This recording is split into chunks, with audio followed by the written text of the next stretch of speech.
But anyways, before we get started, Joe, that's a good question, but that is how I handle that. I just try to treat it lightly, move forward. If it's a real thing, they'll keep going back to it. That's one of those ones that 7 out of 10 times they forget they asked about it 10 minutes later, and you just keep going. Yeah, I think, he's one of those guys that's asking that because he thinks that's what he's supposed to ask. Well, that, and I can tell you from, and we'll do a training on this, the personality types, but an engineer, you're gonna be dealing with him for a couple months, just before you just will. He's gonna learn it in and out and up and down and cross-reference and that's just how they work. So once they're said and done, they're my favorite customers because it's gospel once they sign off on it. But yeah, you'll spend time usually with the engineers. This is how they're wired. So stay on them is the best thing I could say. I'll provide for you a few references. They are earlier, so they won't be under the SolarGrid's name. They're from before that. But when we started SolarGrid's, everything from the past that we did is affiliated, so it's an affiliated account. So anyways, I'll get you a few. Cool. We've got a couple people on here that are newer to these. We've got Abel, and is this Aaron? How do you say your name, Aaron? Yeah, Aaron Orbach. How you doing? Aaron. Yes, sir. I knew it was missing an A. Is it Aaron? Exactly. No, it is not Aaron. It's just Aaron. No, cool. Aaron. It's good to meet you. Where are you coming from? New York. Long Island. New York. Currently, yeah. Nice. It's a good market. Let's make it better. The only place where I know the competition literally punches each other in the face. No, I'm just kidding. There's some good markets out there. You go a little bit into the upstate area, and you got a lot of solid market. Yeah, it's a good spot. So, welcome. It's good to meet you. I'm Jeremy. All right, nice meeting you. Thank you. So what this call is, we do these every Tuesday and Thursday.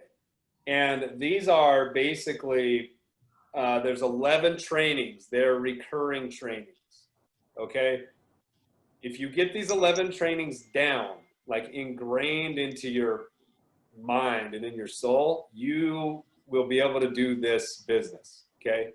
Well, you'll be able to sell this product and you'll be able to have a consistent flow. These are the fundamentals, right? So a lot of it goes back to basic contacting, basic sales training, basic like boots on the ground trainings as to how this works. The reason we do that is everyone on this call needs to be good enough at this information to then train it, to teach it to other people, okay? So you guys came on, we're kind of in the middle. But these go on forever, just so you know. These will just keep going. Yeah, we're right in the middle. We're on the 6th one. So we're gonna go over transitions and questions, like certain questions that you need to, if you get them down, the question-based presenting of this product, your customers will never feel like there is a sell or a presentation taking place. It causes everything to be supernatural, very, very normal. You're able to get all the information to them. And if you do it right, by the end, the close is as simple. They've been ready. If you do it right, they've already been ready for 10 minutes to close. And you don't need to do any tricks. Hey, just sign here, all that. It goes away, if you do this part right. So we're going to go through it. I always, Abel and Aaron, I always come from a place when I do these trainings as if you're just out straight cold calling. Because if you're not, you can still use all this information, okay? We need to go clear to the starting line. And if you're just going on warm appointments, then that stuff in the beginning, you know, it'll be there for you, but you'll know where to pick up. So I always go clear to the very, very beginning, as if you just went out and just straight up knocked a door and talked to someone that doesn't know you're coming, okay? So that's where we start. This is a transition training, so we're just gonna kind of pretend like the customer is going along with everything you're doing. But there's transitions that happen, and if you do them smooth, sometimes it actually goes as we're going to train it today. Sometimes they just go along with it and you can finish like at the same time, right? It doesn't always go that way, and I don't even actually recommend that, but I've done it several times. When I do it, I always go back again I always do a return appointment. Same day is, you know, it falls into the category of easy come, easy go, right? You leave and they're all excited, then they go to bed at night and they're like, wait a minute, Okay. what did I do? So you want to make an appointment tomorrow to go back, because all of a sudden the questions come, right? And you go back and finish those. But the transitions are what stops you from hitting these speed bumps. Those weird moments when you're meeting with someone, those weird moments that, you know, that just throw the flow off, and they're like, oh yeah, okay, cool, we'll come back another day, you know, whatever. It gives them that. So we want to naturally flow. So we're going to start from the beginning. Pay attention to the questions I ask, and when the transitions are. I'm going to pull up this little whiteboard. I'm going to share it with you so that you can note the transitions. Give me just a second as I share this.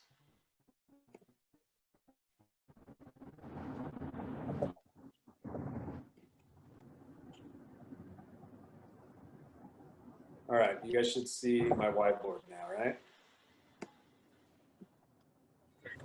Yep. You guys see my whiteboard up? Yep, we see it. All right, I see it. Yes.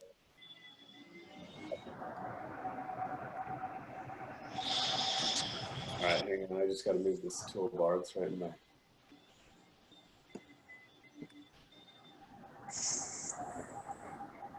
All right, so as if you're just knocking a fresh door. And I actually want to ask you guys this, because it's kind of fun for me to see where people are coming from, what they've learned in the past. Aaron, Abel, we haven't ever really spoke about any of this stuff. This is our first time.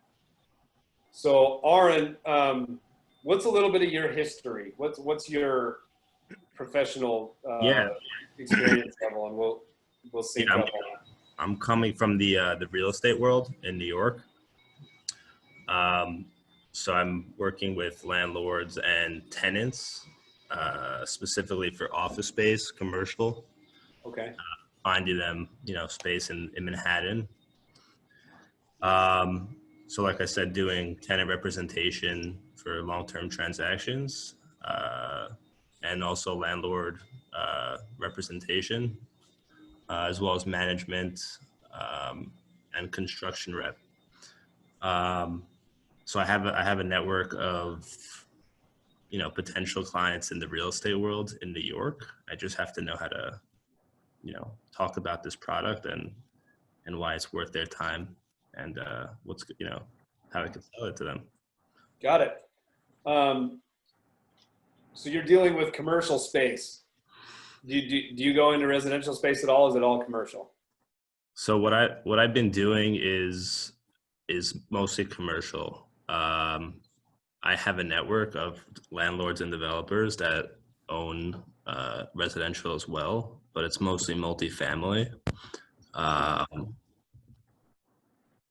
Mostly multifamily. Yeah. So Okay. it's more of a So, portfolio. man, that's you're a tough dude. Real estate in New York. As soon as you said that, I was like, holy cow, this guy. That's a thick skin business right there. Yeah, it's not easy. Good for you. This stuff's going to be easy for you. So I am going to do this as a residential presentation. I will probably pause in the middle of it, just knowing your background, and show you how it applies to commercial, because it all applies. Okay, you just change the dynamic a little bit and it applies and it works.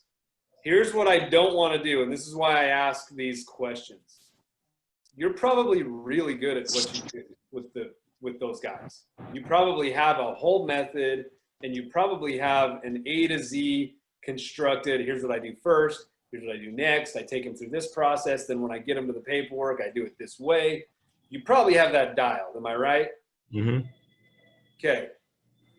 Try to take what I'm doing and teaching and put it into your thing. I don't want to rearrange any of it. It's too, you earned that, right? It's an effective thing that you earned. So all we want to do is change a few words and show you where to plug them into what you do, okay? Got it. Does that make sense? Absolutely. So the very first part, you're probably not doing a lot of just showing up to office buildings randomly and saying, hey, I don't know if you have vacancies, you know, are you doing a lot of that? In the beginning of my career, yeah. Basically cold calling and canvassing, knocking. So yeah. Okay. So in commercial, the big challenge is to get from whoever you talk to the owner, right? Mm-hmm. Typically, it's not the owner sitting at the front desk ready to make a decision with you. Definitely Maybe not. it is sometimes in your market. I don't know. But usually you have a gatekeeper, right? Mm-hmm. So before we get into the residential side, what I want to know is how you handle the gatekeeper, and then everything else after that is going to apply just fine. But I kind of want to know that just for my own. I want to learn how you do it in New York. How do you get past that? Here, let me tell you, everyone on here, pay attention to this, because what Aaron does when he was in the beginning of his career, when he go in and cold call, right? He's not the only dude doing that job in New York. There's a ton of those guys doing that. So why is it that the owner, when he goes through a gatekeeper, why is the owner calling Aaron versus the other 40 dudes that came into that office? That's what I want to know, Aaron.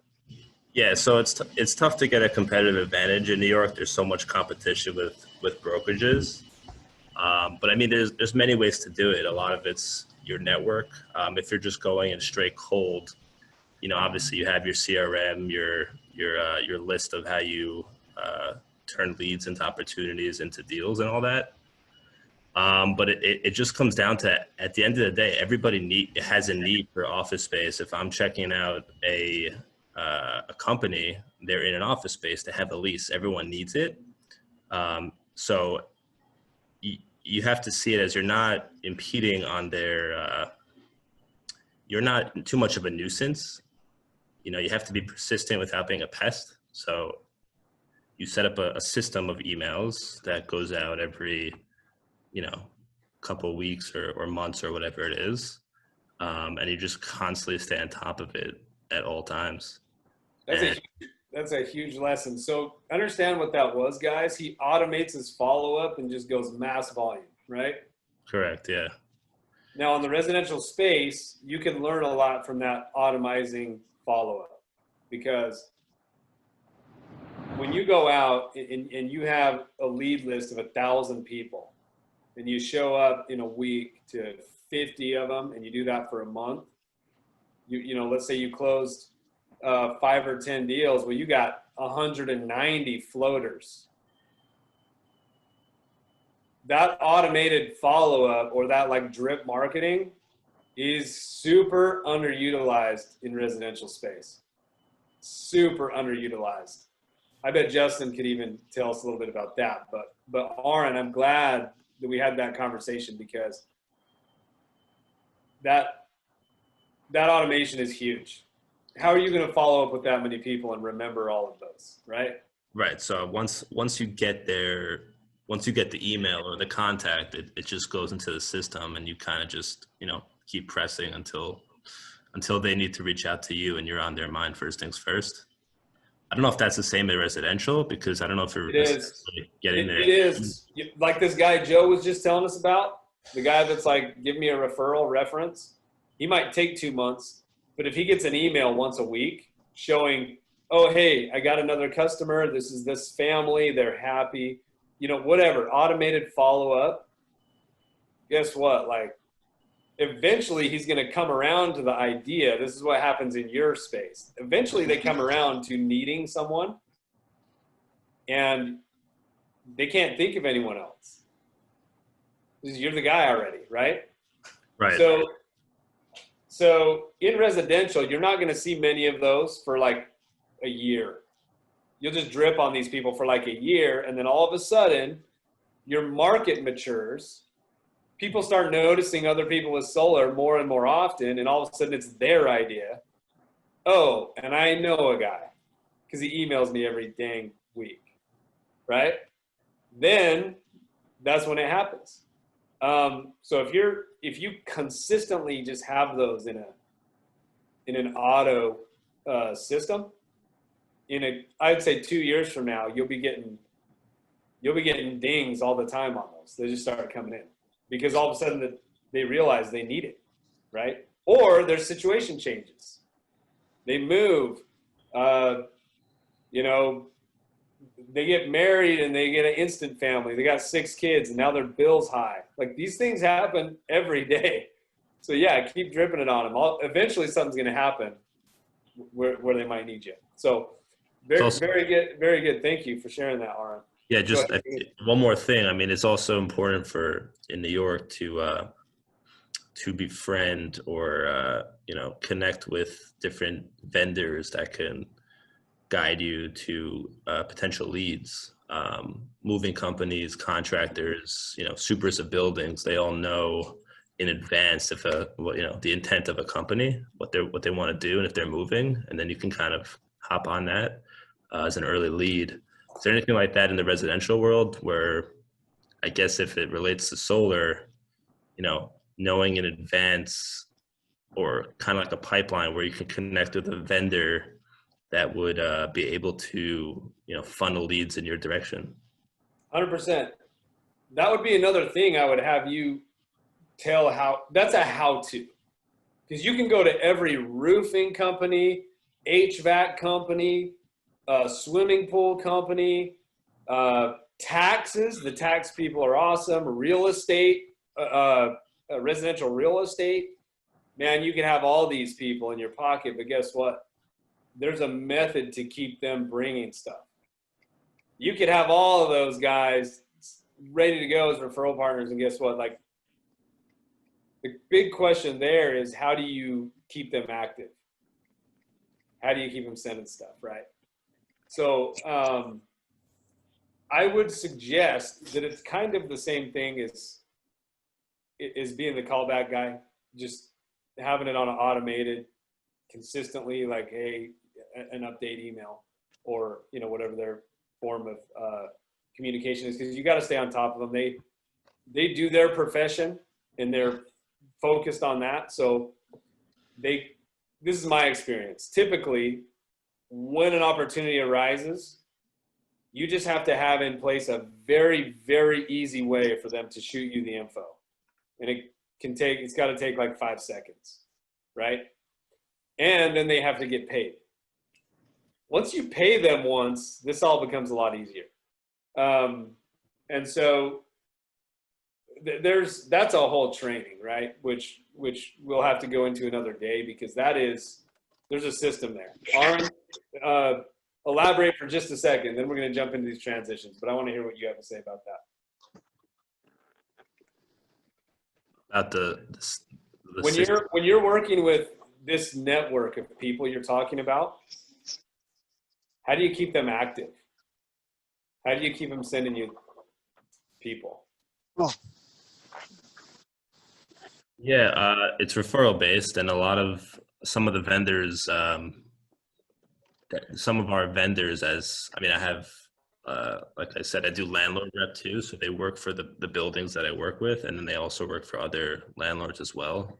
So it's kind of just like for instance, any IT or data vendor that we use, they most likely work in tons of other buildings too. And then there's just a referral system. We reach out every month or so and we say, do you have anyone that's moving or looking for space or whatever it is? And they know the process. Keep them engaged. Well, that's the point. They know that there's a process and they know it. Right? Now, we're speaking to guys that don't have any of that set up yet. So the important thing is that the process gets established with movement, right? You got to get that first one. And they got to know kind of how they're going to get compensated for the referral and how an easy way to get you the information. If they know that the very first time they give you a referral and they get paid, now you're rolling. Until that happens, you kind of got to push them a little. Anyways, very good stuff. Thanks, Aaron. There's a ton of crossover there. So we could collaborate all day on that. You're in one of these situations that it's going to be, you've got you've got an entire client base to just plug into and go, so it'll be easy. But so, by the way, sorry for interrupting you real quick. I'm not sure. So you work with, are you a franchisee or you work with SolarGrids and every call is also? Yeah, so I am the one who does all the training. Basically, I had created a kind of a business model around solar. I'm in California, where solar's been around a long time. And the SolarGrids franchise idea is somewhat based on what I've done here. And so Larry and Justin, who you've met, we kind of jumped in on this thing together. So I'm not a franchisee. I'm just kind of part of the founding team. Got it. And we haven't met, so you don't know my background, but I've been in the solar space for almost 8 years. Had my own company for about 6 years. And really what we created didn't exist when we started doing it. We kind of had to figure it out as we went. And now that's turned into a duplicatable process that we can do everywhere. Spend a ton of time making a big network that we can use for all of our construction needs and all this stuff. So really what we've done is just taken all the difficult things about starting a business in this industry and just put them onto the side of what you guys are going to do. It's a whole machine that's been built over 6 years. And so all you guys have to do is focus on selling. Okay. The downfall of most companies, I've seen tons of them come and go because I'm in California. New York's not much behind California. The market's been there for quite a while. Okay. It hasn't been as consistent as here. And what I mean by that is they've had rebates come in and out, and it's been kind of turbulent. Here, there's no rebates or anything. It just stays the same.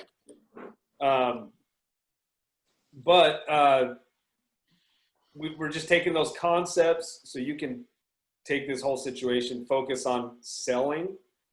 The downfall of companies, this happened in New York a lot too, is they would try to create the whole thing. They would want to sell and then get the contractors and line up the financing and do all that stuff. Well, by the time you've got all that ready just for one city, you're 1.5 years in and spent a ton, right? So that's all done. And now you can come in as basically a sales, I would say sales and marketing, but we're actually going to be doing most of the marketing. So you're just building a business around selling the product, keeping it easy. Yeah. I kind of feel like you're buying a sales office, and that's all you're really doing is you're in charge of salesmen and going out and creating business. and that's the big draw for me, because I come from a construction background where you have to do everything.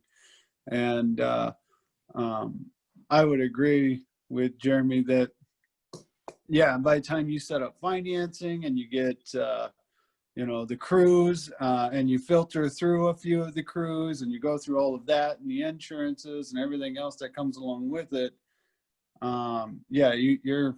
you're in pretty deep before you start making a buck. Well, and it just takes time, because what you'll learn is there's so many variations. Joe, you're learning this right now. There's Yeah. so many variations and ins and outs and what's the best and how do you stay competitive. We're just putting all that right in front of your face and saying, here's what's the best right now. It's all done. It's set up, go. Joe's in a situation where he's watching live as we add newer finance partners and whatever's the best right now. Because it was literally different a month ago, right? So it's that business end of it is the thing that it's like the thing that makes it slow. And we're just handled that so you can just you can sell the product, and as fast as you can sell it is all you've got to be concerned with. I'm not going to sit here and pretend like there's no follow-up. Like Joe knows, he's in a market where that state requires a few extra things. And so there's still some follow-up, but he doesn't have to go follow up with the whole thing, engineering, permitting, crews, all that. He doesn't need to worry about it. We got it covered. Okay. So that's what's going on. Did that answer your question, Aaron? That was a long-winded answer. Yes. Okay. Yes, that answered. Perfect. So into this training, okay? Switching from commercial and pre-existing pipeline, we're going to pretend you're just coming upon cold call. You're going to have to train people on this. But let's say you knock the door, okay? This is something important. Now, this only works if you approach somebody. You can't call the phone and do what I'm going to teach you right here, okay? Because it wouldn't work, and you'll see why. So when you first go into an office, Aaron or Joe, when you first knock on a door, actually, let's go to Abel. Is he still on? I saw him jumping around. Okay, Abel. Yeah. If you've been taught any of this, most of us on this call have probably done some sort of sales training. Let's just say you go cold. Okay. It's already, for a lot of people, weird to go up to a place that don't know the people and knock on their door.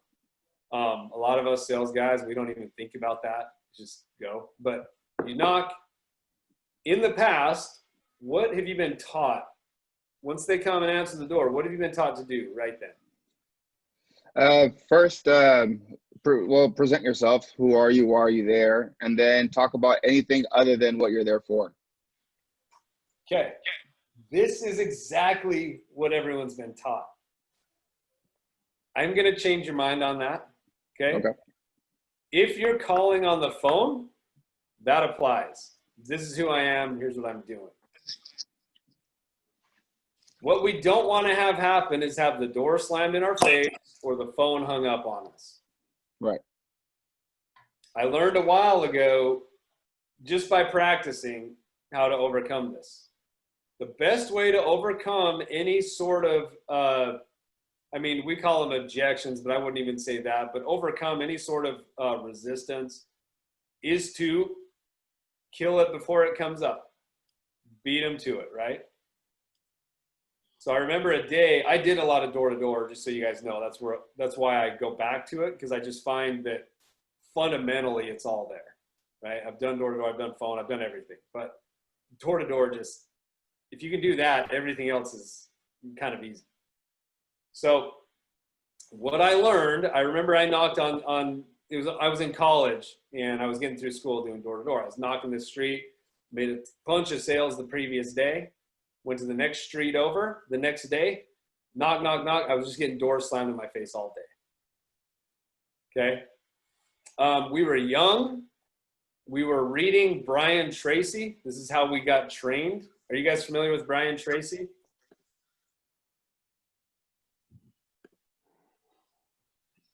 Yeah. Joe Draper just logged back in again. Are you in or off, Joe? So yeah, did I see you guys familiar with Brian Tracy? No, you're not, Aaron? You'll love him. Look him up. Well, he's old now, kind of like Zig Ziglar, right? You read his stuff; it's amazing, but you know, they're getting up there in age. But Brian Tracy, for us, was the guy. Like his training was very good. It's very mechanical. It says when your customer says this, you say this. When they say I need to think about it, you say this. And we would just learn this stuff, right? That was our training.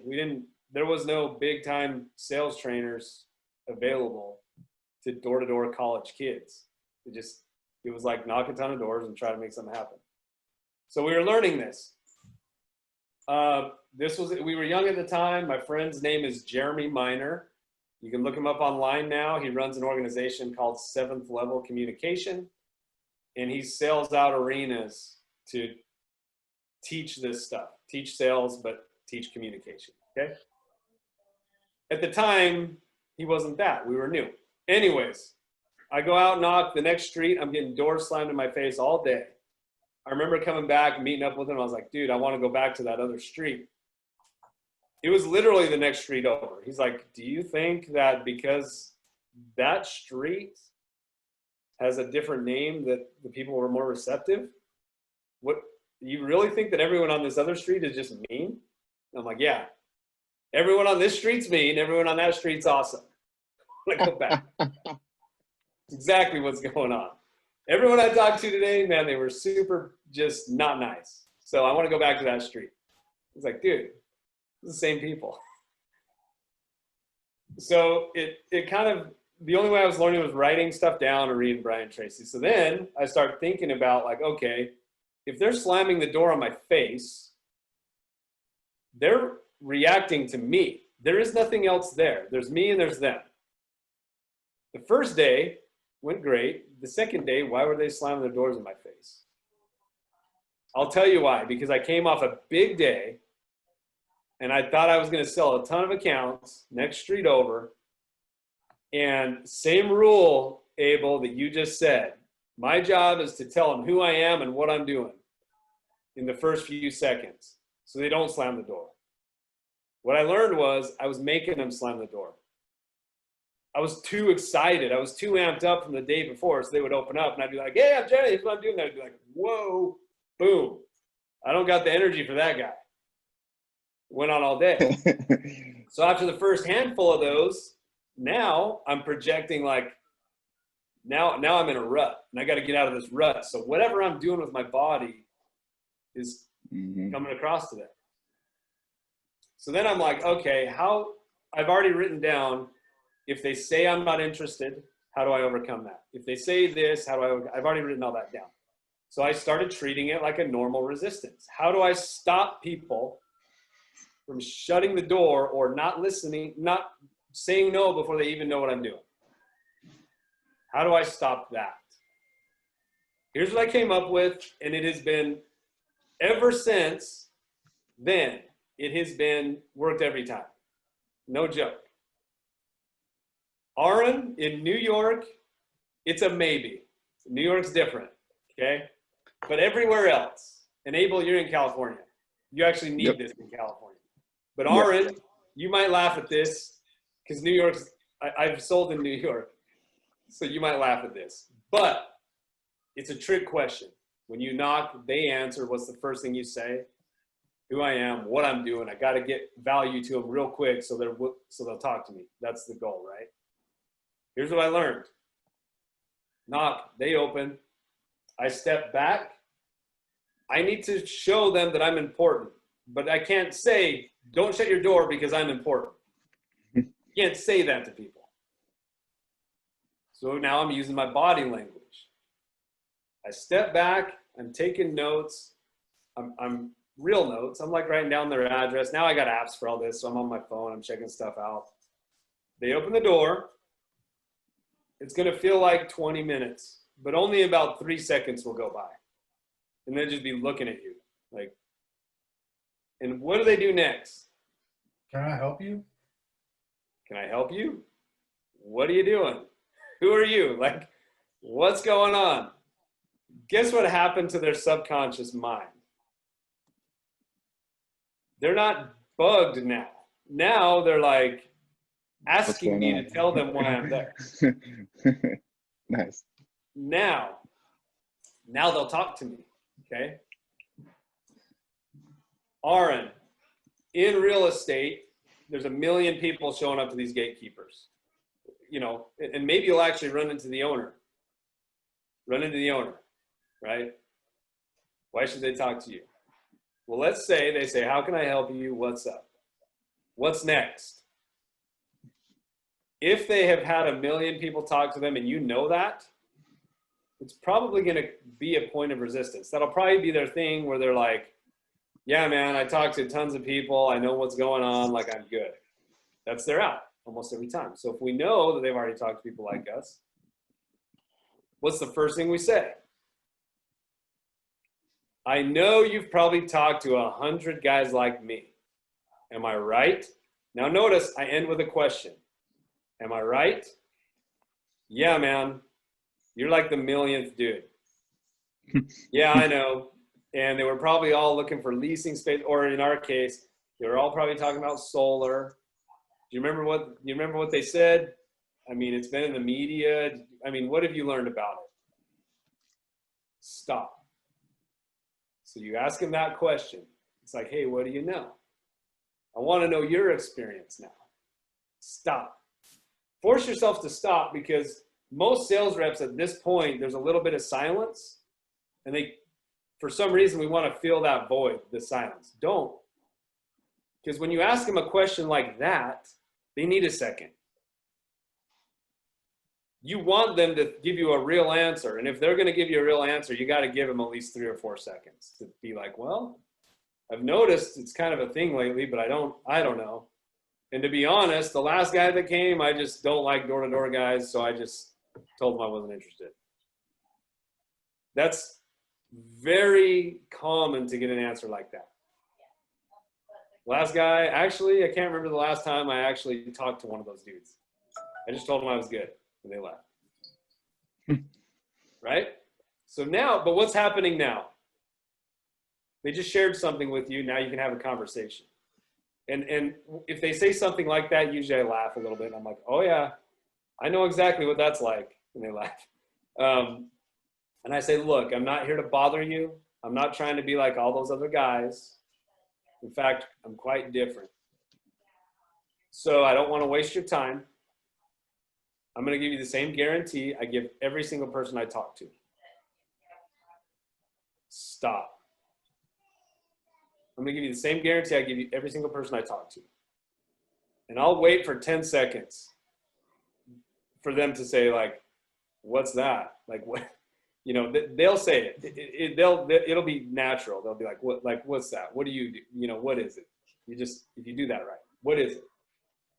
Well, all it is if I can produce something for you that improves your bottom line, that legitimately saves you money, then I'm going to make a report and I'm going to send that to you. If it's not going to benefit you in like a legitimate, good way, I'm just going to send you a text and tell you not to do it yet with me or anyone else. Are you okay with a text? What's the answer to that? Are you okay with a text? Yeah. Yes. They say yes to that every time. What they just said yes to was, I tell them I need to get a little information so I can make a report, and I'll send it to you if it's going to show a positive result. If it's not, I'll just shoot you a text that says don't do it with me or anyone else because it's not worth it. Are you okay with the text? Yes. They said yes to the whole thing. Great. All I need is some info real quick. Most people have a utility bill laying around on their desk, conference, you know, or their countertop, whatever. All I need is for you to grab that. I'll take a picture of it. 5 seconds. I'll be out of your hair. I'll come back with good news, or you'll get a text. Can you grab it real quick? you have to say it's probably in your desk or on your countertop. Otherwise, when you say, can you go grab it? They're like, oh, I don't want to go dig through the archives. You kind of got to put that in their head that it's close. Now, though, I would say more than half the time, they're like, oh, I do it online. Oh, perfect. Just pull it up on your phone. We'll screenshot it. That's even faster and easier. Adam. Super easy. You guys, if you do this right, they don't even feel there is no pressure, because you've just said, if it's not going to work, like, I'm not going to make you do it. They're used to salespeople saying, oh yeah, get me this, get me that. We need to do it now. They're not used to you saying, hey, it might not work. And if it doesn't, I'll shoot you a text, because there's no reason for me to come back here and make you do something that doesn't work, right? You don't say all that, but that's the message that comes to them. They get it. So the success rate on this is very high. Now let's just say that they have time, because this is a transition training. They're like, okay, cool. And you're like, okay, it only takes me 5 minutes. I'll tell you what, let's just go grab that. There's a couple things that can help me if you're going to be serious about it. Okay, let's just say that goes through. We're going to go to the next transition. For residential, you're going to say, how about this? I'm going to run to the side of your house. I'm going to look at your electrical meter. Will you meet me over there, or open the gate, or whatever it is? Or, do I come through your house or go to the side? Just go to the side. I'll meet you out there. Okay, great. Which way? Go over there. I'll meet you there. Okay, go over there. You need to do this anyways. Take a picture of the electrical meter, the main panel, take a few pictures and be like, okay, great. Once you're there, you can add a little bit more value. This is a transition. Now you're out of, can I get some info, to like, look, here's what we're doing. Once you're looking at that meter, you can be like, you show them, hey, look, once that solar turns on, if no one really still has these wheel kinds, but if it's the kind that spins, you can say, hey, look, once that sun comes up, you'll be able to go out here and look at this. This thing will be spinning backwards. And it's pretty cool. Like, you're making the energy. But they're mostly digital now. So you show them, there's on every digital meter, there's arrows. See how the arrow's pointing this way? And you tell them, you remember how it used to be a little wheel? Well, the arrow pointing that way represents that wheel. As soon as that sun comes up, hits these panels, that arrow is going to turn off and go the other way. And you'll know that you're actually going backwards on your energy usage. You're producing energy instead of just using it. You're like, oh, wow. Then, next transition. So write this transition down. Great. Well, let's go take a look at the stuff, the bill. Go by the door. Just during conversation, go by the door. And say, do you mind if I just come check it out? Do you want me to take off my shoes? Sounds weird. I know that sounds weird. Do you want me to take off my shoes? Your body language is like you're almost ready to kick them off. This has a huge success rate. I would say 8 times out of 10, they're like, oh no, don't worry about it. Come on in. You said, can I come in, without it being weird right there. You want me to take off my shoes? No, no. Oh, no, that's cool. Come on in. When you go in, if they're going to go to the couch, I would say find something to look for. Sometimes I use the meter for this too, but I want to walk past the kitchen table somehow. I'm going to set my stuff down. Mm-hmm. Aaron, why do you think getting to the kitchen table benefits us? Why not just sit on the couch and do a deal? I don't know, maybe that's where the bill is. Just understand there's a lot of reasons behind why I do all this stuff. I know. Wait, who said that? Larry. Oh, Larry. I didn't see you. Oh, there you I are. know the answer. Can I answer it or take a guess at it? Oh, yeah, go. Yeah. Because friends go to the kitchen, guests are in the living room. Yes. It's an old sales adage. There is so much behind that kitchen table. The kitchen table is the zone you want to be in. Friends are at the table, just like what Larry said. It's their comfort zone. Also, that's where business is done in a home, right? unless they've got a whole office set up and they're used to taking people in there. Whenever they've done anything in the past, kitchen table. So this is a subconscious thing. Subconsciously, they're in the right place. Their subconscious isn't going to be triggered by something feels off, right? So you just want to sit at the kitchen table. You get all these little hidden advantages of that's where business done. This is where people come that I'm comfortable with. All these little underlying things. So understand, go there. Do it in a natural way. Walk past it. If you use the meter as a reason, like, hey, let's go take a look at the meter real quick. I just forgot something. Run out there. When you run past the kitchen table, set your stuff down. Because then when you come back, it's not like, oh no, don't sit on the couch. Let's sit at the table. Because people are like, wow. Your stuff's are there. So you go over to the table, you're like, your stuff's there. You're like, oh, do you mind if we sit? Sure. Like, it's easy. These are the transitions. Those are the pieces I want you to write down. They don't notice that you're doing that on purpose. It just seems like we're sitting down. Okay? This is very good communication stuff. So once you sit down, now your next transition is to explain a little bit of value. Okay, you're going to say, okay, let me see this bill. You're going to go through it. Now, at this moment, you want to have them as engaged as possible because everything we do now is on tablets and phones. And if you do this wrong, they're just going to be sitting in their chair at the table, looking at you with your head down, doing this with your thumbs. And that'll go for 20 minutes. Don't want to do that. You want to grab the bill and show them, hey, look, this is how your bill works. That's another training, by the way. This is how your bill works. Here's how they calculate how much you pay every month. You know, and you want to go through it with them. And you're going to say, we're going to take this number, the amount of energy you use, and we're going to take that exact amount and we're going to pretend like we made that amount with solar and see if it costs less or more. If they don't understand their electric bill, they're not going to understand what you're telling them. So you got to just use that. Okay. So as you're showing them how this works, you're putting that data into your system at the same time. So you're able to walk them through it and kind of build out your proposal at the same time. Okay. Otherwise, it's you just doing it. You want to bring them through that.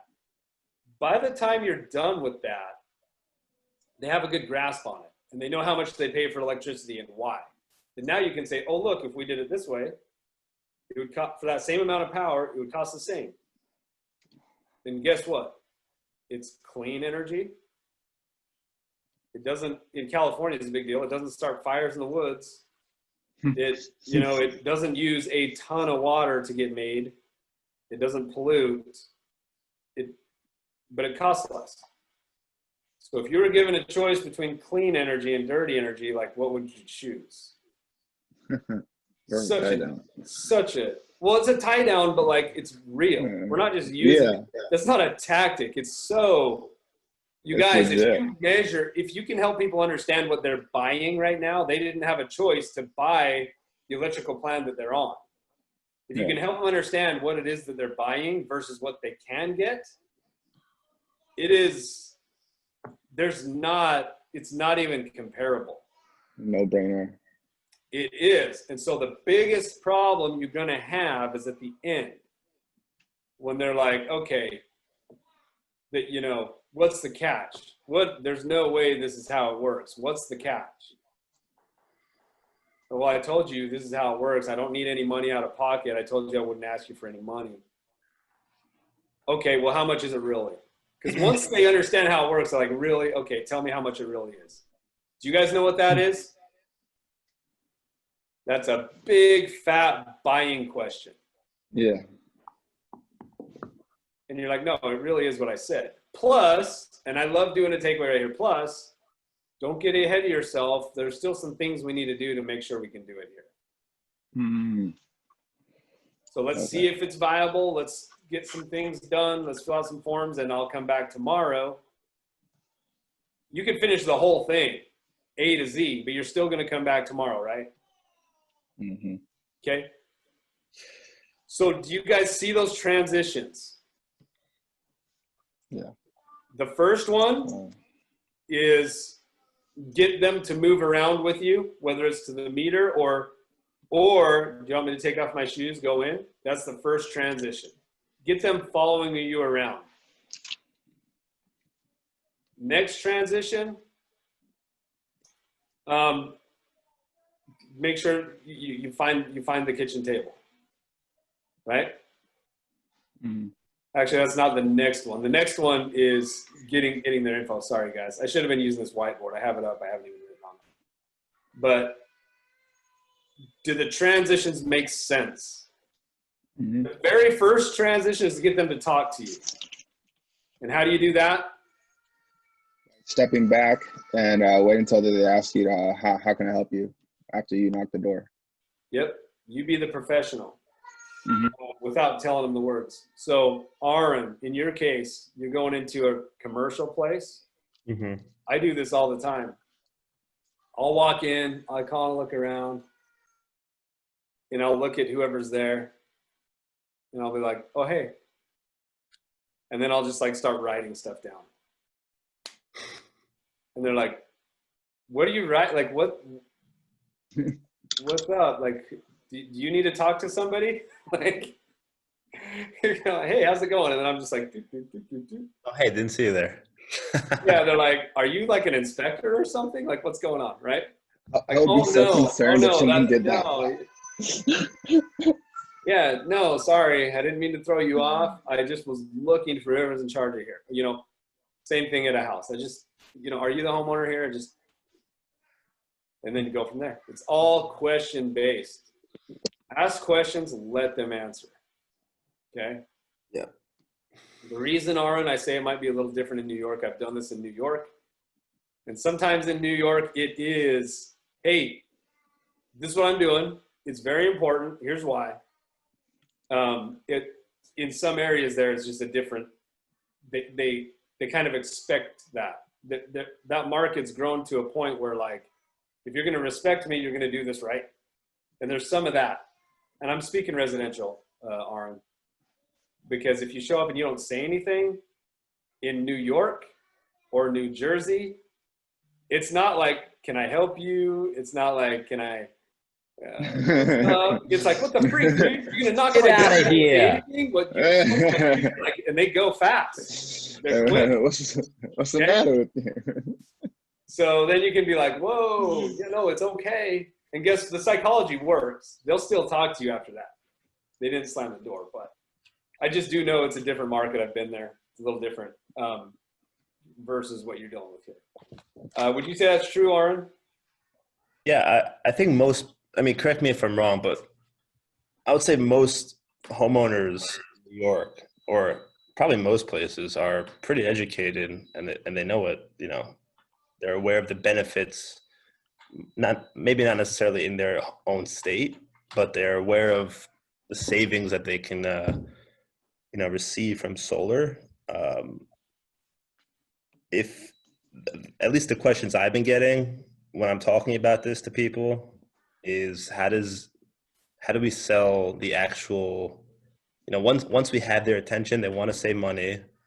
What kind of differentiates, you know, how do they know which way to go as far as product picking, and essentially learning about the technology and whether it's efficient now to do it or to wait in the future, or that's kind of, you know, the commentary I've been receiving back, whether or not the technology is good enough and which company and specific type of product to choose, and whether it's, you know, worth the value. Right. Those type of questions are so good. They're like, you know, I know it's around, I know it's a thing, but like, how do I know what's best, right? The answer to that question is exactly how we deliver it. Like, that's not just a line when I say, are you okay with the text? That's me saying, let's make sure it's viable. And if it is, I'm going to make a report. That report is going to teach you all the ins and outs not just one way to do this, but all the available ways to do it. And by the time we get through it, you'll know exactly how all that works. You know, company to company, things aren't changing that much. The main thing is you just got to know what you're doing. So you know the pricing's on and you know the stuff is good, and I can teach you all that. I don't need to make you do one thing over another. That's one of the great things about us, is we're not in any sort of exclusive deal with that side of it. Most of the solar companies have an exclusive deal with like one financing group or one construction group. We have a blanket of every single thing you could do. So we're never pigeonholed into this situation where it's like, yeah, you got to do this, because they don't. We have it all, right? So you That's teach so it. exciting. What's that? That's so exciting. That's so exciting. Sorry, that was a very exciting statement right there. It's just powerful because coming from the sales background, it's, you know, if it's one product. That's what we carry, and you're forced to, you know, to do that. Yeah, no, we don't need to make them go one way or the other. We teach them how it works, Mm-hmm. and they kind of lean into the thing that works the best. And then you say, okay, based on this, this, and this that you said, here's how this thing works, and here's why it's good. All the other ones work like this and work like this, so there's a piece that doesn't fit. This one does. There's a multitude of products they could choose from, you're saying? It's not just one type of product? Yes. Now understand, when you're talking about solar, we're not talking about hardware. Okay. Most people are going to be thinking like, what kind of solar panels are the best? What kind of components are the best? Right. That's what We have grade A everything. Sometimes it's different names. That takes a back seat to the way we fund it, the way the warranties happen, and the rules on the funding. It's almost like an investment, Aaron. Like if you know if you're choosing between a bunch of, like, let's say long-term investments, if you know the rules, you're going to do very good on all of those. But if you jump on one and you don't know the rules, it might surprise you later. You're like, oh, I did the wrong one, right? It follows that. Solar is viable because it's more of almost a finance product. What we're doing is we're taking the creation of their energy, building a project to create that energy at a certain cost, and we're financing it at a price that's lower than their current utility. So if we can pull that off, they're still buying electricity at a lower rate, but it's towards their stuff. As a homeowner, shouldn't they be concerned of the aesthetic and the potential property devaluation or property value increases? Right. The value of the project, right? So we actually have a real estate professional who's a franchisee, and he does it's residential, big volume residential real estate, and he would be the guy. He's the guy doing backflips over it because he knows he can take the value of that home legitimately on paper, increase the value by whatever the system is. Say it's 30 grand, and that's on paper. That's a real valuation of value, right? So it improves everything across the board. And then there's a bunch of incentives. There's tax credits and all this stuff. So you go ahead immediately. But devaluation hasn't been a thing in some areas. Like here in California, I do have some A-list type clients that live in very exclusive areas that have very strict homeowners associations. So with those, legally, they cannot turn down renewable energy projects. They have to allow them. But we still go make friends with them. And we say, okay, we're going to have a lot of these projects. What do we do? And a lot of times they'll give you a rule like, okay, if the panels, we want them to be on the back side of the house, not visible to the street. And we just live by those guidelines in those areas, and it works fine. Does that make sense? Yeah. So for me, here's just an example. There in New York, there's a new law coming out by 2024. It's the clean energy. They want to have a certain amount of carbon footprint reduction on commercial properties. So if I'm trying to integrate, that law with selling somehow, having solars, feed into that reduction, as a real estate owner, they're going to want to know that if they invest in something that for 25 years, that it won't be like a car that depreciates, but rather a property that'll appreciate over time. So I mean, that's kind of what I meant. Like if a homeowner is spending $25,000, you know, do they get that value back out, or is it just simply the saving? So here's the thing. Customers do exactly what you just did right now. This is the first take. This happens all the time, so be ready for it. Don't forget, they're already paying for the electricity. Now, I'm going to fill in a couple of blanks from what you know. The 2024 law, we dealt with that in California a while ago.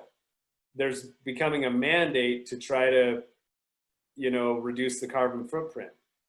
That's why the utility companies do this thing called net metering, which means if I make my own energy, I get to put it down onto the grid, the utility company's grid, and I get to store it there, like as if it's my own big battery. Then when the sun goes down and the sun's not shining anymore, and I've put all this excess energy on there, I turn on my lights and stuff, I get to use everything I put on there. The utility company is on a mandate to cooperate with that, okay? So you're not spending $25,000 on the solar, okay? If you were to take your current utility and say, okay, how much are you gonna spend on your electricity over the next 20 years or 25, whatever it is. Let's make it apples to apples. How much are you going to spend? Let's just look at your straight up spend. Do the math. It's going to come back way more than the solar. Way more. So you're like, okay, do you want to spend, $50,000 on your electricity, or do you want to spend 25,000? I mean, basically all you're doing is you're replacing a bill that they're paying with something that is a lot more affordable and cleaner for the environment. All you're doing. Go ahead. Quick question. It's no different from you're on a cell phone plan with US Cellular and they're at $300 a month. Now I'm going to go to Verizon and it's $200 a month, right? So it's the same plan. I guess I'm going to go with Verizon because it's $100 less and I get better coverage. Not only that, but what utility are most of your clients using? Aaron, Con Ed. Okay, On Ed? Yeah, Con Edison. Oh, Con Ed, okay. Is that what you're asking? That's what you mean? That is. And so the question is, how much value is Con Ed bringing to their building currently? This is none. None. When are they going to pay off Con Ed? And when are they going to Never. pay off? Never. There's no upside there. So remember that it goes against that. It goes against the utility as a product. Quick question. That's the big thing. If you look at it straight numbers, you would be like, why would I do that? But understand you're taking something that's older, outdated, less efficient, and you're replacing it with something new that actually costs less, that does give you your own value, that can act like an asset. And we'll talk more about buildings and how to deal with renter tenants. It's a whole different thing. But there's a big deal with the building owners. They can make a little bit more money. That's a training for the side, but there's a good situation that lives in that. It's going to take some time, but we'll get you there. Quick question, Jeremy. Uh-huh. At that point, do you think do you suggest using a compound interest calculator instead of a regular calculator, because the difference will be a lot higher between what they'll be spending anyway and the system? We've invested in some software that understand part of net metering, which is the the thing that makes utilities have to cooperate with this. They have to give an API, meaning whatever their rate plans are, it's a complicated algorithm that lives in their system. Okay. So what we've done is we put an API on all of the utilities. So we can actually Gotcha. pull Okay. that, we can talk to a customer and say, what rate plan are you on? It says right on their bill. Mhm. We pull that rate plan, we put in that usage, their usage. Let's say they use, well, we won't get into the numbers, it might be confusing, but we just pull how much electricity they use and we plug it into that rate plan. And then it projects the next however long. It'll tell you exactly how much they're going to pay over that time. It's not a Nice. guess. It's a straight Okay. up. And then you compare it to ours, which is not a guess either. It's straight Mhm. up. The utility is more every time, you guys. Okay. And here's why. The grid, which the energy flows on right now, was built a long time ago. Yeah. Okay. At one point, it was the most efficient thing we had. We're burning coal, we're pushing energy everywhere. And at the time, it was working very good. What you're seeing now, Abel, you're in California, so just 5 years ago, how often did the power get shut off because it was windy outside? Oh yeah, a lot. 5 years ago? Yeah. 5 years ago, never. Really? 5 years ago, when it was windy, it was like, whatever. Oh Now- no, in my area, it's been bad for like the last 10 years. So it's been Yeah, the same it's here. been, Been pretty bad. it's been pretty bad for the last 10 years. So now, whenever the wind blows, everybody's power goes off. For the last Yeah. 2 years, it's been like a ton. Mm-hmm. Yeah, you're right. Let me tell you why.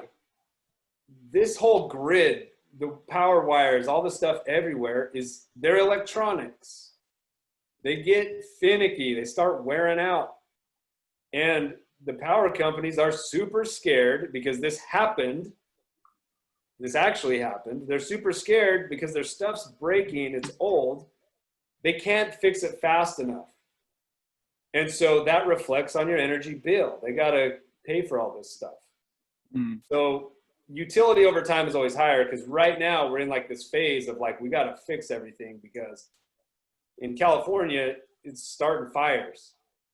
Yeah. If the wind's blowing through the mountains where there's a main line, whoever's getting power off of that main line, it's getting shut off, not because of a malfunction. The power company's shutting it off because they're scared the wind is going to blow it and start a fire. Okay? Ridiculous. This is where we're at. Like the system's just, a lot of it is getting old. And we have to pay for those repairs in the bill. That's how it goes. So bills are continue to go up. Nationwide, we're way behind on all those things. But whatever the repair schedules were for the electrical grids, didn't get. I think there was a lot more focus on new development than keeping the old stuff good, and I think it got away from the utilities for a while there. So we're paying for that, right? So this works. This is just way more efficient delivery system. So warranties aren't, it's covered. They don't need to hire people to come out and fix things if it goes down. Like it's all warranted, it's all covered. This is no big deal. So it's all part of it. Okay. Guys, we went over by 20 minutes. I'm glad we were able to do the Q&A. Abel, you're here in Cali. I think you and I should just get together, man, and set sail with you. Okay. Yeah, Where are you guys? definitely. What's that? You're in San Francisco, Los Angeles? Yeah, I'm inland. LA. Yeah, I'm inland from LA a little bit. I'm in a place called Redlands. That's a nice place. I like downtown, like that downtown area. It's Yeah. like yeah, it's pretty cool. That's where I am right now. Yeah. Really? Yeah. Yeah, I like that. I love those spots. I'm It's not really- right on the it's strip. I'm quaint. I'm like 4 blocks right off of that main area, but Nice. yeah, it's a good little place. I originally come from Utah, so I love the snow. I love to snowboard, but I So you also just love drive the up. beach. I also love the Mhm. beach, so we're legit right like in the middle. I can go if I chose the right day. I could go snowboard in the morning and go surf at night, Yep. or vice Yep. versa. Yeah, I haven't done it yet. I've lived here for 7 years, and I still haven't done it. I've done both. Let's, not on the let's get same on day. that. To do it in the same day is a bucket list thing. So why haven't I done it yet? We'll do it this year. Hey, Rose. good. Yeah. Hey, just on what you were just talking about the fires and, you know, the infrastructure of the grid, just a little stat for you guys in California.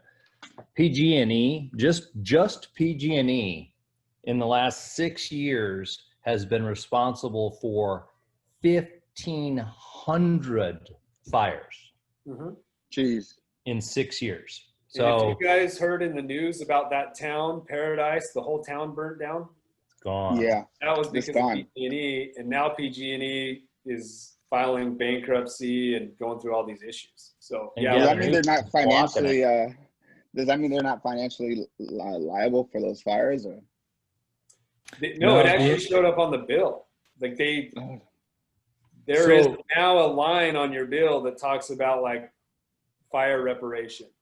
Like So here's the interesting thing about it, because and the last I heard, Gavin Newsom, the governor of California, was blocking or attempting to block PG&E from declaring bankruptcy, because if they declare bankruptcy, then they're just washing their hands of it, right? And they can start over. yeah. Well, he was trying to block them from doing it. So let's say that situation pans out and you've got all of this liability that you can't dump because you're being blocked from bankruptcy court. So now, what's the only other mechanism that they have to recoup literally $100 billion in losses? The only other mechanism Charging is us. to raise electric rates. It's the only way they can survive as a company. And they're a monopoly. We're in the middle of that now. Yeah. I mean, there is a legitimate line on your bill that's fire reparation and fire Yeah. prevention. Like it came out in an email and it said, "Hey, we got to raise your bills because we burned down the city, Yeah. the mountains." Isn't there a line detail saying OPS for other people's solar? Because people have to pay for other people's not That's being on the grid. that's another big one, man. And I know we've gone over. I apologize, but that's a big one. Let me tell you this is the foreshadowing. This is the foresight. In California, a lot of New York too, Aaron. A lot of people jumped on the solar in the last 7 years. Everyone who jumped on 7 to 5 years, within the last 7 to 5 years, they got really good deals. So they jumped on, and it was like every second there was a solar deal happening. Boom, boom, boom, boom, boom. So if you're the utility, you're watching this happen. And you're like, okay, we service 10 million people. And we're losing $200 a month times however many seconds are in a day right now. So yeah, they changed comp plans. Are you you're in Edison or are you in LADWP, Abel? LADWP. Okay, so you're not getting it as hard, but for Edison, they've had a lot more solar. So they're changing everything. The utility bill increase this year, and this came out in a release. We all got the emails. We're going to experience a 30% jump in one moment. Mm-hmm. Now they masked it. They made it look like something else. They changed the name of it, and they're going to bill us differently. But I know how it all works, and I did the math. It's a 30% jump. Is it by that time slots? Is it the It's the from time of this use. time? That's Yeah, what you see in yeah. all these advertisements about time of use and And they- how to try to save money. Yeah. Still Yeah. pay you for the electric that the solar provides, even though it's such a competition there. The solar is not part of the utility company. So if the utility company jumps, and let's say for every little piece of electricity you use, it's going to be like 30 cents, Abel, for every little piece of electricity you use. Okay. But if we can produce that same electricity for 15 cents or 12 cents, It's a no-brainer. that is what's going on. So when you go to your people in New York and they're like, you break it down and you show them their bill, hey, you use this many pieces of electricity every month and you pay 12 cents or 14 cents or whatever it is for every little piece. Well, if we can produce that electricity for 13 cents, I know 1 penny doesn't sound like a lot, but in a commercial space, that'll be like 50 bucks that they save. And as those rates increase, which they will, right now they're increasing at like a 5% rate year over year. They're not going to feel that. So where maybe they're only saving 50 bucks a month, depending on the size of the place. I've had commercial ones that are saving 7 figures just in energy. Just depends on the size. But as that thing increases over time, they're not going to feel that. 10 years down the road, when they look at it, and it's like it is here, you know, and it's 40 cents, and they're still paying 12, like, holy cow. Now, one of the reasons those rates are jumping is because they have to recoup costs for all the people that are using solar. So if the mass majority of people go solar and the utility adjusts to, they still have to fix the infrastructure, they still have to do all that stuff, but they have way less paying customers, price goes up. So you're either one of the ones that saved money, or you're gonna be the one making up the difference on your bill. Yeah, you want to be on Team Solar here. But so Dude, I can tell you, you guys have pure foresight. I'm telling you, this already happened in California. This is Right. done. It already happened. So in line with that, you mentioned the reverse metering though before. So they'll actually pay you to sell electric back, or they hold it there so that when you use it in the future, it just it subtracts from. It's not like they're paying you; they just take it off. It's set up as a debit credit, but what the easiest way to explain it is if you put it there, you get to use it. If you created it for 15 cents, Right. you get to use every bit of that stuff that you created. Because in New York, you get someone for, let's assume, half the year. You can just use your credits, is what I'm saying. You don't have to use it on the spot. No, it real time moves. It trues up. It all is constantly truing up. And so the net metering rules change like every 6 months to every year. And so the way it's set up now in most places is at the end of the year, there's just a true up. They either owe you a little bit of money or you owe them a little bit of money. Got it. It's like right on the edge. Yeah. So if you produce too much power, that just shows up as a credit. Like, that's for every state, or that's where you are. Sorry? That's for every state, like that's okay in the East Coast too. That's how it works. In New York, it works like that. Yeah. In New York, you have this. What I'm explaining is called net metering, Right. And it's kind of a general rule. In some net metering, there's some separate things like, okay, you can do net metering, but you still have to pay us $20 a month, you know, because you're still connected. There's a lot of that stuff, and but it's easy to work through. New York's a good place to do this. Plus, New York's for it, man. They keep coming out with rebates and stuff that are on the side that help. How do I find those? If they're there, we'll give them Google. to you. If they exist, we know about them. Yeah. So we just don't depend on them because they come and go. But I hope that helped you guys. This is the main training was the basic transitions. Get that stuff down. It'll make your sales very smooth. But I hope you guys got some good information on just how solar works a little bit. We kind of got a little bit of 2-in-1. We're 30 minutes over. Joe, thanks for hanging with us. There's a lot of repeat for you. But Aaron, I think let's see. What's your email, Aaron? I don't have it, and I think I have yours, right, Abel? Yeah. I've got your stuff. Aaron, what's your email? My first name dot last name at Gmail. Professional.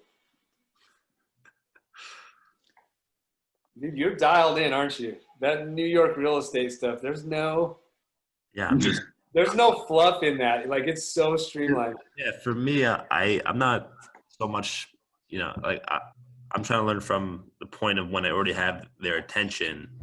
Then how do I sell them on Solar Grid's model or product or whatever it is? You got to get their bill. So the bill is the The first. key thing, so that transition I explained to you is key. Like, you get that information when you sit with them. Don't just take it and come back and be like, here's what I can do for you. Yeah. Everybody does that. Sit down with them and say, here's how your electricity works. Here's how much you pay. Here's what I was able to do. And if you go through it that way, they'll see it. They'll get it. Yeah, I mean, If they don't get it, it won't make sense. Yeah, but won't they go home the next day and research 10 companies that do the same thing? They don't do that. not well. If you Yeah, they will. The Yeah. commercial ones will for sure. the commercial ones, but most of my just residential customers, why are you looking at doing solar? Because I want to save money. Okay, if I can show you a way that I could save you guys a ton of money without any money out of your pocket, would that be of interest to you? Yeah. Okay. And then I need your bill, and you go through the bill, and then you go through your list of questions with them. You have a nice conversation. By the time you get all said and done, you're like, hey guys, when I first came out here, you said if this could save you a lot of money, this would be something you'd be interested in too. Is that right? Yeah. Okay. Well, once I show you this is going to be a no-brainer. Okay.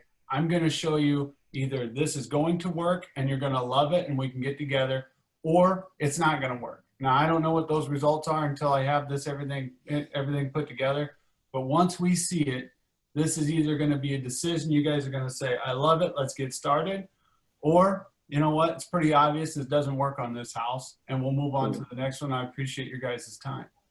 Mm-hmm. Once you show it to them and it's a no-brainer, thank you very much. You write the deal. The next step is let's do the contract and move forward. I mean, it's so it's residential not complicated. Residential is a little bit easier to just be the professional and you're the guy. You can get them to the point where they won't shop. They're like, you're the dude. I get it. Commercial, sometimes they got to take it to a vote with 5 people. Yeah, everything's a business decision, and Right. which is more economical. So I will tell you this. They're going to get 3 quotes. It's kind of like the rule. We need to get 3 quotes, right? The cool thing about what we do is we can bring them 3 quotes, but if they don't trust that, New York's a competitive place. They're not going to trust it. They're going to call out, right? So I would give them a deal and I would say, hey, look, there is movement in what I'm showing you.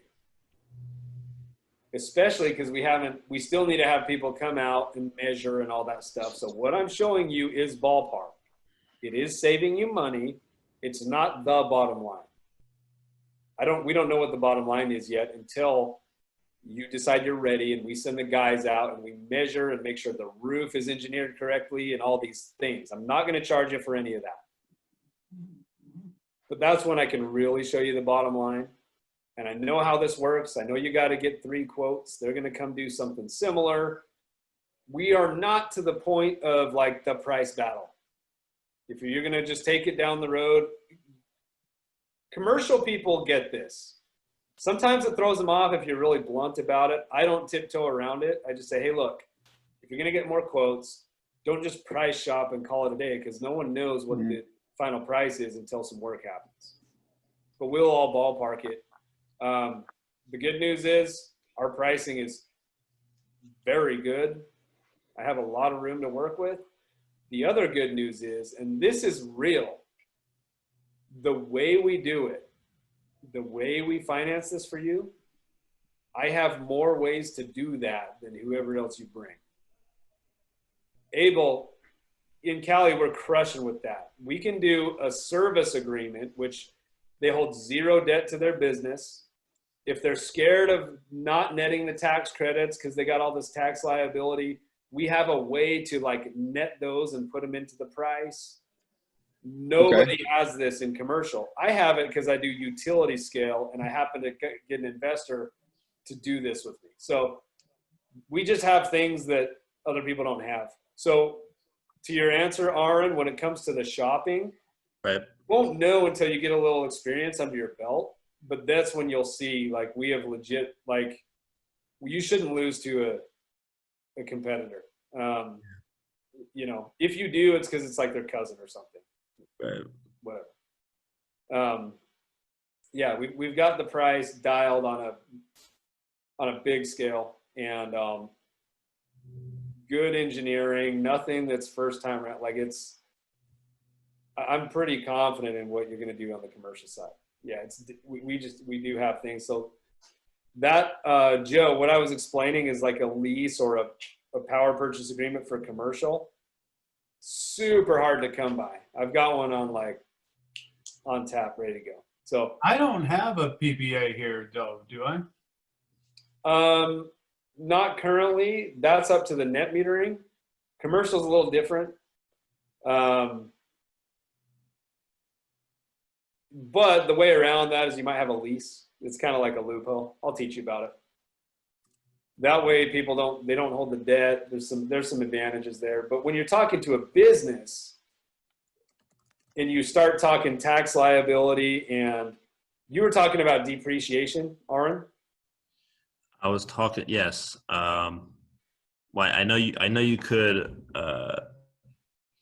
deduct, at least now, off your income, in year one, the full cost. The accelerated depreciation. Yeah, that's a huge. But I'm more talking about like if you buy a piece of real estate, you get the depreciation over, let's assume 39 years, but you also get hopefully appreciation of actual value in your investment. Yeah, the solar will appreciate it. Man, we have a product where you can actually, if the solar contract is there, that value can be added, and then we can use that. You like do a refi and use those funds to do it. It's available in every state but New York. I'm just letting you know that. Yeah. The appreciation, it's a fact. It's not a hearsay. That's real. It appreciates. It holds value. Yeah. Right. And as far as international companies, national companies versus just regional, are there significantly fewer, such as of those companies like SolarGrids, that you can kind of sell as, economies of scale pricing versus just a regional? So that's what we're doing. Yeah. Economies to scale is a national, but the pieces and parts that we're using are all local. That's super important. But I can sell the price points lower than a local competitor, which it's a huge advantage if that's true. Yeah, no, our price points are great. For residential, we crush, and for commercial is a way tighter box to fit into, but I've never lost anything to price. Hasn't been an issue. So not only price, but the way you can finance it probably has more to do with the actual prices. Right. Doing it the way they want. That holds more weight. We just have more options that way. But pricing on commercial, we're probably about the same, but we can beat them if we have to, right? Like I said, the thing that holds all the decision-making weight is, does it fit what they want to do with their money? And there's a few ways to manipulate that, and we have more of those. So that's where you win. Yeah. That makes sense? Yeah. Somewhat? Man, you guys are going to go off this call just head spinning. That's not my intention on these. You're supposed to learn like 3 simple transitions, and that's it. But now your head's spinning, and we messed it up. But I hope it was helpful.